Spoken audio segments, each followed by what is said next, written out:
Hello YouTube, Mac back again with another video review, and today I'm looking at the newly released, oh boy, here comes a mouthful, Transformers Legacy Velocitron Speedia 500 Collection Robots in Disguise Universe Scourge, or Scourge for short.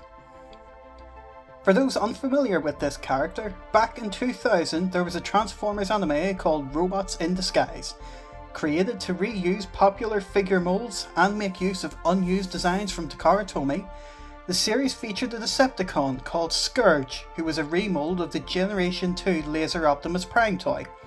He was created by Megatron when he accidentally scanned both Optimus and a tanker truck at the same time, using a captured Autobot protoform.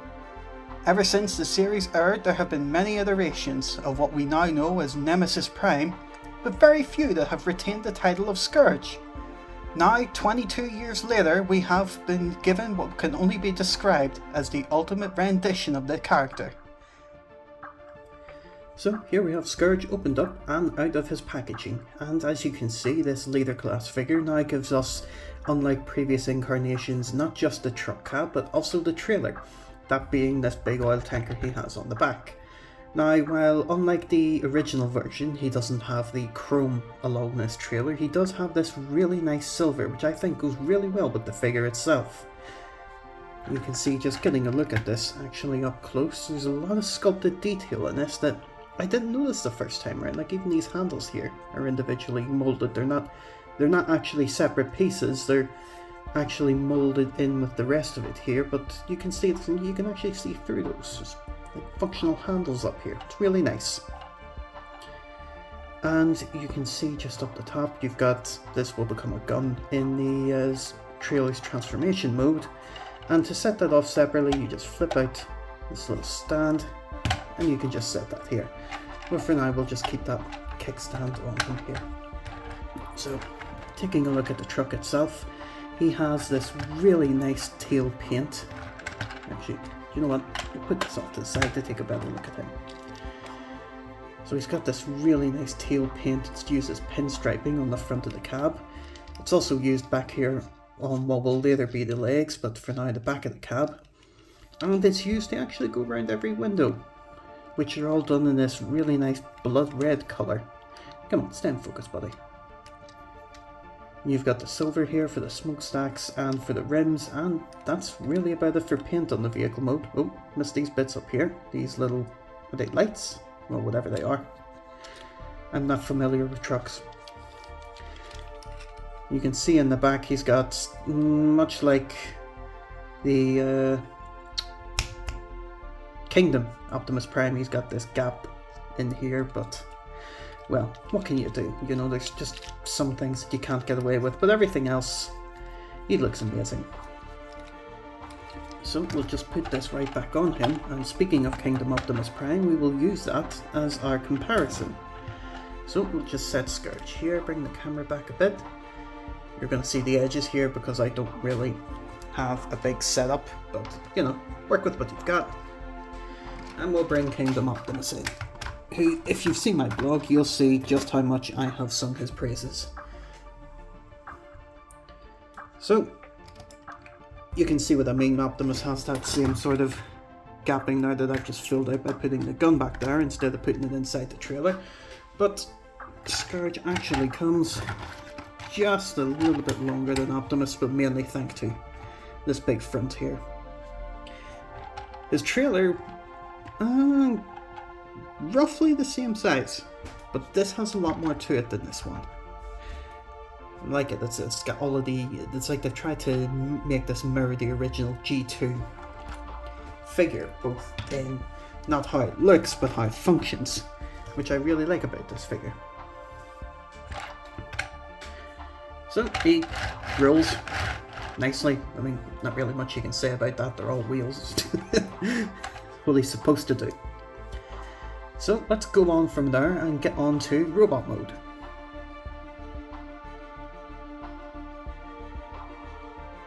So getting into robot mode, the first thing is just take this trailer and take it off to the side. And we'll deal with that later. So I always like to start with the legs first, because these are pretty much the same as that Kingdom Optimus, so they even use some of the same parts, but we'll get onto that later. So just folding out the feet, folding in these little canisters on the side, then this is where it starts to get a bit different. I like to fold out the arms at the back here, lift up these side pieces, and then take this whole canopy and open that up. And that just gives you access to the arms here. Do make sure though, you can see there's little clips in here actually connecting to the arm. Make sure these pieces are actually clear of that before you try to move these, or they're just going to stick. And you could potentially break this whole section if you're not careful. So then come up top, split these. I like to open these just to give a bit more clearance. And I just managed to catch that here. There we go. Just leave that off to the side. And bring these legs down. And as you do that, you come in here, you'll see this whole section starts moving away, allowing you to get these rotated around at this point here. And as you bring that forward, just bring this piece out, snap that in. And now you can see here, this is the tab I was talking about that can just bring that in. This little piece can potentially get caught. So as you bring these arms out, just sort of leave them here now so they're nice and clear. Do that on each side. And now you want to bring this back a little bit so you can bring these side pieces up, and you'll see that they'll tab in just in here.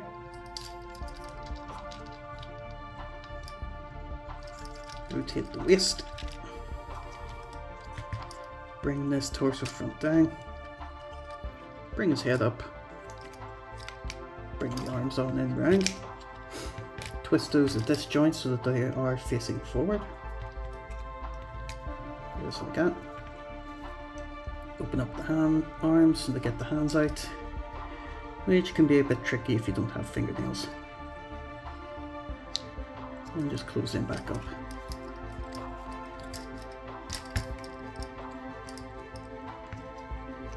Come on. Got it. And then from there it's just tidying up pieces. So the arms tapped in. As you bring these down, you'll hear that these actually click in.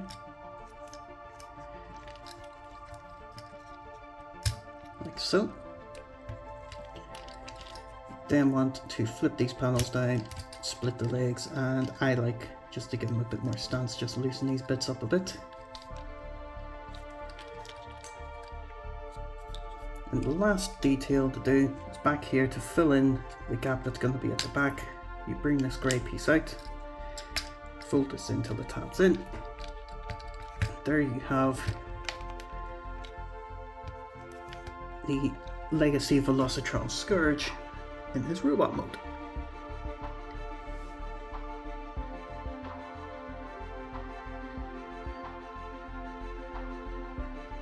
So here we have Scourge transformed and into his robot mode, and as you can see, he looks just amazing. Just get his face facing a little more forward there. As you can see, carrying over from the vehicle mode, a lot of that tail paint has come forward here. If I just get him zoomed in here, oh yeah, one of the best features of this figure that you can just see there as I brought him in, the light piping on the back of the head. And I actually found after watching back this is canon, he does have a big red piece in the back of his head, which again just really iterates that this figure is not Nemesis Prime, despite the paint job being more reminiscent of that character. I know that for a lot of fans this was a big thing, or well, it really shouldn't have been, it's just the coloration, but I can tell you this does feel more like Scourge than Nemesis Prime to me. And one of the big things that really tells the two apart is their tamographs. Whereas Nemesis Prime carries the Decepticon logo or no logo at all, Scourge was always known for carrying the G2 Autobot logo upside down. If I just flip that around there, you can just see that. So really that's what marks the two apart. You can see that paint's carried on into the cannons up here, which is what made Laser Optimus Prime Laser Optimus Prime. On the original toy it had a battery pack in the back. You would push a button and these would light up in the eyes. And I think the chest did as well. No, there was a big sticker across the chest. Forget that. But you can see here, instead of that, we've been given, you can see just inside there, underneath these clear windows. Are they windows? Yes, they're meant to be they're meant to be these, but they're these. So if I just lift that, you can see he has his matrix in here, which I just use my tweezers because I don't have thingies small enough to get in and pull this out. You can see it's just the standard matrix, but instead of having all around here painted in gold, it's just been left as this all pink. And I love the colour of it. I really do. I think he carries the matrix of chaos, isn't it?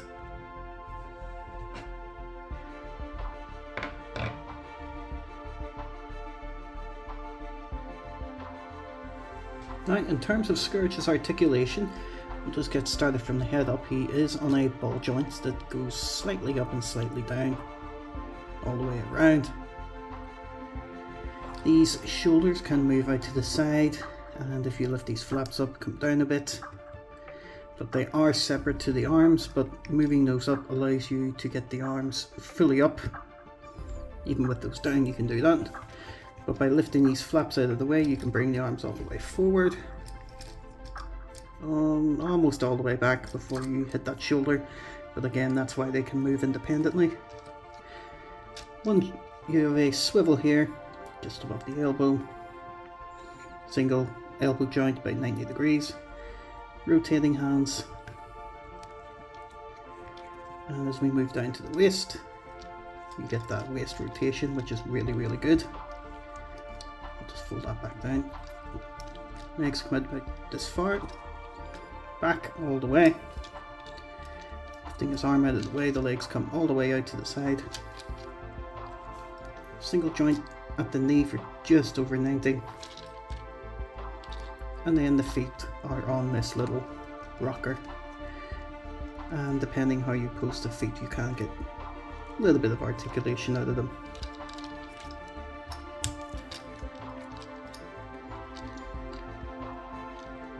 So in terms of features, I'm going to go over two separate two separate parts to this. So I'm going to go over Scourge himself and then the trailer. So firstly for Scourge, well, what is there? There's plenty of ports about him here, which is for those blaster effects that you get various figures. The matrix, which I've already shown off. And then the last thing that you have is up here, just underneath these lasers. If you open this, you have missiles cast in all solid pink. Now for some reason on the box it shows that you can launch those missiles, but I have no idea why, because they are just one solid piece. Oh well, not much of a big deal really.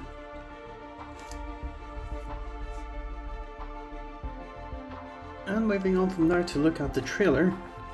So to transform this is really easy. We'll just keep this a little bit out and use that to lift up this section here, which is on the ball joint. We will then separate these two halves, leaving you with this section in the middle. So we'll fold this panel down here, fold this down, and we'll bring this around on that ball joint. Fold it down to here, lift up the gun, and then lift out this little claw. No reason why he has it, but he does. And that gives us this little battle station with a rotating joint at the bottom. The gun moves independently and can be separated as an accessory for Scourge to hold in his hand. And then the last accessories that you get, which are just stored in here, is this Legacy Weapon Series. Is it Energizer, whatever they call these things. Weapons. In his case, he has this axe. That's all it can be used as. There's no way to store this in robot mode on him other than putting it inside the trailer. It's there. It's a thing. Big accessory that you get right here is his sword.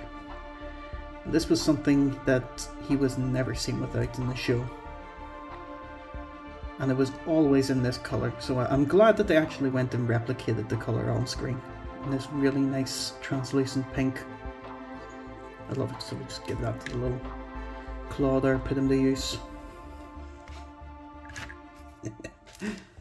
So we'll take that off to the side and get on to comparisons. And I'm just going to take these off and give them to Scourge. Actually, there is one last thing to show before I get on to Scourge himself in comparison.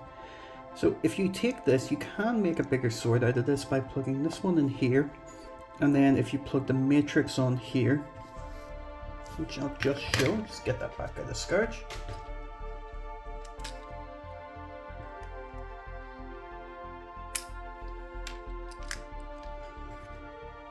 Bring him back in here for the shot to give him his weapons. Just see if we just take this and tab that on here, and now he has this giant sword, and it looks okay. It's not great, but it's not terrible. 3.7 Röntgen, if you get that reference. And we'll just give him his blaster, why not? And there he is, all armed up with his trailer. We'll just pull back to get a nicer shot of that. And this big sword. And bring it back in.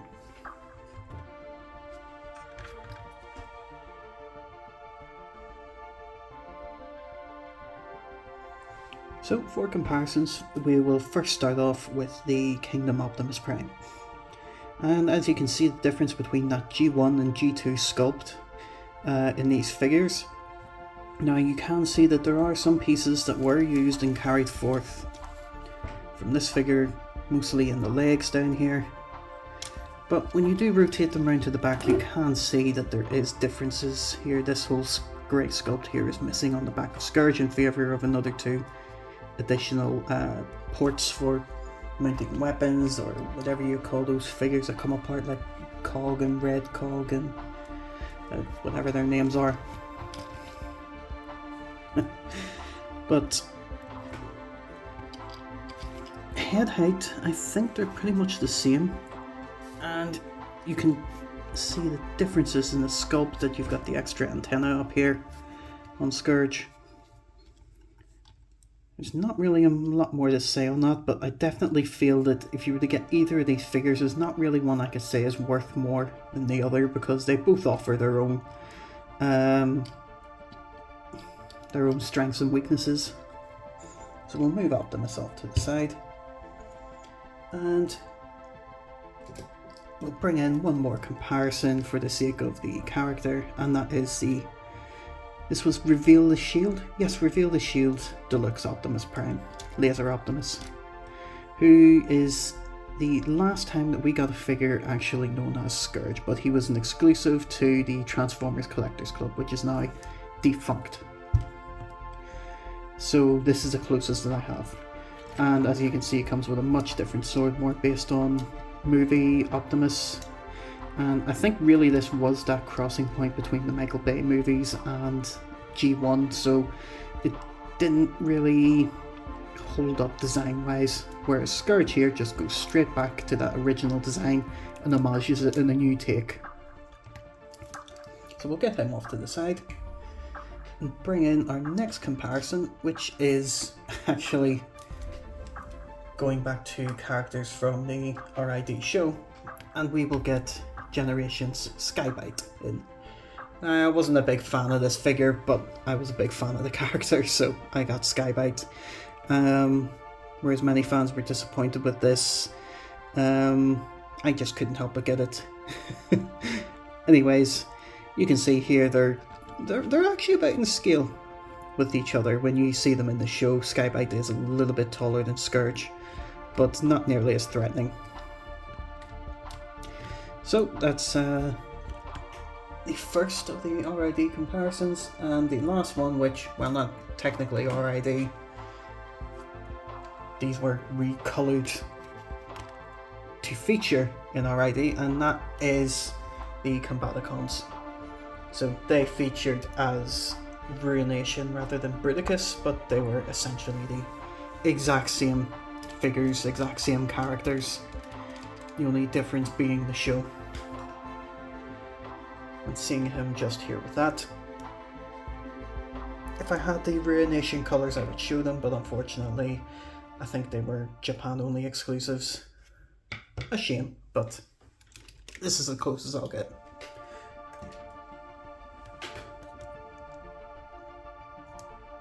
So we'll bring that back in and get on from there to final thoughts. In conclusion, I think that Scourge is the best take on the character we've had since the original 2001 release. For Hasbro and Takara to give us a toy that not only homages the original character but outright benefits from many of his original features has made this figure a winner in many fans' books. And while many may find distaste in the newly adopted all-black colour scheme, I think that overall there's enough to offer to appeal to any fan or newcomer to the franchise. And while some could look at this as just another recolour, I am calling him a winner in my books. So, see you in the next video. Until then, Mac out.